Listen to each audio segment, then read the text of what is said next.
look up Jesse Beltran. He's on Mind Nexus, Nexus. He's got a couple videos on there. This is happening to, just watch his video because I'm not going to go into it, just watch his video. But however, I've been taking some notes because I am going on with David A. on an interview on March 23rd. After church, I'm going to do an interview with David A. I've been taking a lot of notes and writing a lot of pinpoints down that I want to talk about. The reason I'm talking about this is I want people to be aware that this is really happening to people. This could have been going on as I go through my notes. I'm finding notebooks from 2018, 2017 since I moved, and now I'm slowly but surely unpacking stuff, and I found so much documentation of when I wrote stuff, and I'd like to read to you what I found. And they're probably going to knock me off, but that's okay. I'll just get back on. It's nothing. It's just like a book. So I started writing this in June 17th of 2020. It says, today I feel the need to document the torturer's events, since I haven't kept documentations throughout the 3+ years that I noticed of my targeting. This is information that I would dedicate to my son, Levi Wayne Ammerman, Ashley Ray Forencam, my daughter, my ex-husband, Larry Wayne Ammerman, family and friends that never believed my truth of being tortured via satellite, broadcast, EMF, ELF, ultrasonic, organized human stalking. My family and friends, authorities have and still are being told exaggerated facts of my life, present and past. This crime is invisible, therefore making I look crazy, insane, leaving me helpless against getting any type of medical or legal proof. In the past, I have tampered with recreational drugs and alcohol, which in 2006, I ended up with a DWI. That was the first ever thing on my record. In June 2018, I was in the middle of a divorce from a toxic relationship of 20+ years that I started divorce papers, not my ex-husband. I was proceeded by word of mouth. No physical evidence because it wasn't true of physical and mental abuse to my son. 3 cases with family services in Kennebec County were opened due to exaggerated allegations. First case was 4 days, October 21st, when I ran to Wisconsin, 6 hours away to Anna LeBlanc's house to get away from getting in trouble because on October 20th, 2017, my 5-year wedding anniversary, my ex pushed me to the ground because I wanted money to go to a hotel room and stay at a hotel room because we were fighting really bad instead of involving any friends. I shoved all the items on top of the gun safe because my ex wouldn't give me any money, so he shoved me to the ground. I called 911. As I waited on the phone with dispatch, my ex immediately went to the garage to hide his pot, then called his mother, Rose Lind Hampy, and our 16-year-old son, which I didn't know he had done this. My ex-mother-in-law showed up before the sheriffs, walked right into the house to her son. I stayed on the deck as told by the dispatch. 2 sheriffs arrived. I told them exactly what I stated above. One went in to talk to Larry, another stayed with me. Within 15 minutes or less, both sheriffs, Larry Rose and I, were talking on deck in regards to who was going to leave for the night. It was me because I was sober. Larry was not. Our son came flying into the driveway where both sheriffs couldn't believe it. Both sheriffs also told Larry to be a man. Larry was reprimanded for involving our son and his mother by the Kennebec County Sheriff's Department. I left, stayed at a friend's Saturday morning, left for Wisconsin. On Tuesday, October 24th, which was 4 days later, 2017, I received a phone call from Jen Anderson, Family Services in Kennebec County, stating that we needed to meet due to a case being opened in regards to someone accusing me of physically hurting my 16-year-old son. Now, this did not occur.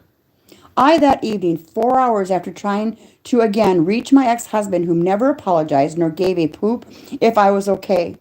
Both Levi and Larry didn't even know where I was, except on Sunday, October 22nd of 2017, my son called me, wanting to know, when are you bringing that effing truck home? That's exactly what he said. I told him to stay out of this. It's between me and his dad. I drove straight home, arriving home at 4:30 a.m. I laid down on my bed, the ottoman that I had been. He's a butthole who doesn't give a poop if I ever exist. Why? I don't know why, because he would never speak to me, even though for years I just wanted to know what was going on, why he never made love to me. I don't need to say that. Never hugged me, etc., etc. He put me on the wall 360 days out of a year. No Christmas in 2017, which I find bizarre. Why? I agreed to compromise with Larry for the fact that he didn't want to have a Christmas that year. I was for years trying to save us. It obviously didn't work. I couldn't and can't change him, but I sure tried my hardest to save us. Counseling that he was in favor of, except he had an excuse every time, telling me to go by myself. Thing is, Larry didn't know that I had already been to Mark Steegman once to help me understand and support me through Larry's narcissistic behavior. Mark suggested I ask Larry, which he agreed. I remember Larry stating, "It better not be a woman because she will take your disagree with you." During this time, summer of 2016 is when I went and started, when we were supposed to go to family counseling. I could go on and on about the abuse I entailed since I met Larry, but this is not what this documentation is about. I just wanted to start or paint a picture of when it became so bad in the matter of 24 hours. It seemed like night and day, starting 6 to 12 months after we were married on October 20th, 2012 at 4:20 p.m. at Grace Lutheran Church by Pastor Doug Larson. Now, I just read that, and that's why I got on and started recording to you guys, because it seemed like night and day starting 6 to 12 months after we were married. That's in 2012. I started working for Cannebec Hospital in 2001. So now here is my version of Ramblings of a Targeted Person by Organized Surveillance, Stalking, Crime via Satellite Broadcast, EMF, EML, Ultrasonic Organized Mind Hive, Game Theory, MKUltra, Nazi-style concentration camp, Invisible Torture. Due to so much and many years of a multitude of experiences I have endured, these ramblings may not be in chronological order of date and times. These torturers invisible, most events did not subside until June 2nd, approximately of 2020, 2 weeks ago. So I endured this for years. It never stopped. My body never stopped vibrating. My head I never had the pressure relieved. The Voice to Skull program has not stopped on me. I will explain the Voice to Skull program and how, on David A's testimony that I'm going to do, I will explain how and it started. I am writing down notes, bullet points, so I can just speak briefly about it because it's been happening for so long and I've endured so much stuff that it sounds insane, but honestly, you can't make this up. So 2 weeks ago, but today I will document this writer at approximately 8:30 a.m. June 17th of 2020, have again put back on the torture list again. The broadcast which hurts physically to my chest, where I do and have given pictures to very important activists for TIs of broken skin from either a broadcast through airwaves from tower to satellite or vice versa, leaving me helpless to getting any help from medical staff or authorities. This invisible torture leaves broken down tissue to where you can physically see if you know. Being a TI myself and knowing my body because you can feel it, therefore being able to see it yourself. This is very disturbing to actually see this damage these maggots are doing. It is also disturbing to be able to actually watch my muscles twitch, which is another torture I receive 24/7, 365 days for over 3 years. Watching my eyelids twitch, my fingers and toes contract like a Charlie horse. I have watched and taken pictures for over 3 years. They are on my cloud, on my old phone, and I know I can still retrieve them. I know my old email address, and I put it all on cloud off of my Galaxy phone that I had from Verizon. But unfortunately, those phones have been lost or stolen. However, I have them backed up on my Google account, kammerman70 blah, blah, blah, Google account, but I am blocked from getting into that account at this time because they want your backup email. Whenever you get a phone, you're supposed to give them a backup email. Well, so my phone now my backup email was my old phone because I still had that old phone. Then that phone got stolen. I have pictures backed up to my cloud account, thousands of pictures. I have pictures of my feet bright red. When I lived in Mora, just bright red from my ankles down. I was sitting on my ottoman. I thought they put something in my ottoman. And this is what this program does until you do your research and find real oh, what do I want to, reliable sources. I've been through a lot of sources that were not reliable and figured that out. And I'm also just going through resources like Barry Trower. Jesse was talking about Barry Trower. I'm like, oh my gosh, Barry Trower. My friend Roy, that lives in Bournemouth, England, that I was going to go visit, does interviews with targeted individuals around the world, all different types of people, and they all have the similar stories but different scripts. And he goes and visits Barry. And so when Jesse said that, I was kind of surprised. I'm going to have to let him know when he does contact me to do to help me. I don't know if I need an RF scan, but I am going to do whatever it takes to find out what is going on with me. This writer documents in the beginning that I knew something just wasn't right was while living with Larry and Levi. One day while with friends and socially doing drugs, Clint Tanner and Heather Johnson, whom Levi was friends with, Heather's youngest son, Caleb Johnson. Larry was golfing.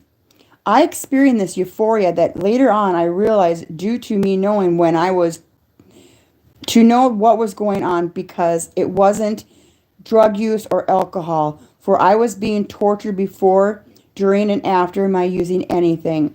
My bad habit wasn't nor isn't the reason I hear voices nor feel the utmost pain and torture. This is a crime being done to me by an organization. The authorities, medical staff, and the organization use the fact that I or we use drugs and alcohol, or we are mentally ill, to cover up this hideous crime. However, I have done nothing wrong to deserve to be slowly murdered, harassed via satellite broadcasted like a TV show, drone surveillance, bioalgorithm from EEG heterodyning, which I believe was done to me while living at 2350 230th Avenue, Moore, Minnesota 55051. Approximately starting at a low electromagnetic frequency, October of 2017, increasing on or about after I placed a restraining order on February 7th, 2018 on my ex-husband so I could start divorce papers without having to hide them while doing them, or being harassed verbally 24/7 and treated like a slave, which was another habit I formed, not taking time for myself, which led me to exhausting my whole mind, body, and soul. Domestic abuse comes in many forms, mine being verbal, financial, mental abuse. I turned to alcohol, which I quit on my own while enduring the abuse from my ex-husband, as stated above. However, I didn't keep this a secret. My mother knew, my ex-mother-in-law knew, my son, my best friend Carla Schlegel knew this.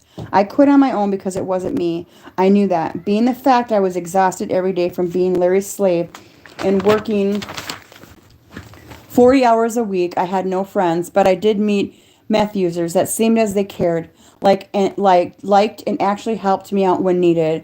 Car problems, friendship, and advice. Boy, was I wrong. Back to the time October 2017 voices started. Sounded like there were speakers in my walls, air vents coming out of anything motorized by electric, gas, or battery. It was so loud.